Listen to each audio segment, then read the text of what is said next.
In today's video, I'm going to teach you how to display week numbers in your Outlook calendar, something you can easily accomplish in just 5 minutes. Whether you're coordinating schedules or planning projects, having the week numbers visible can really simplify things. So, let's dive into the quick steps to get this set up. First, you need to open Microsoft Outlook on your device. If you haven't installed it yet, make sure you do so beforehand. Once you're on the Outlook home screen, take a look at the top right corner of the interface.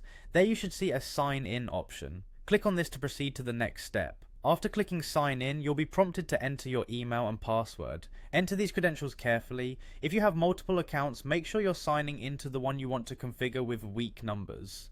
Once you've filled in your details, proceed to log in.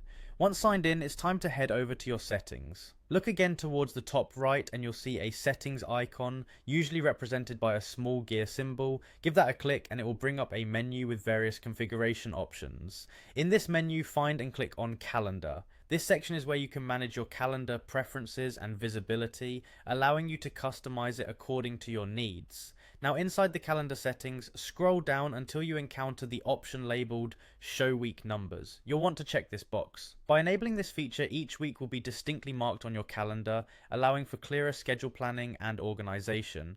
Once you've selected the option to show week numbers, don't forget the crucial final step, clicking Save. This guarantees that your changes are stored and will be applied to your calendar. By enabling this simple feature, you can enhance your scheduling capabilities in Outlook, making it easier to track and plan your weeks more effectively.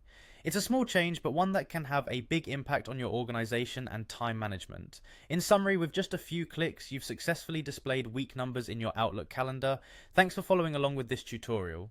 If you have any questions or need further assistance, feel free to explore other options or resources available online for more detailed help within Outlook. Until next time, happy planning.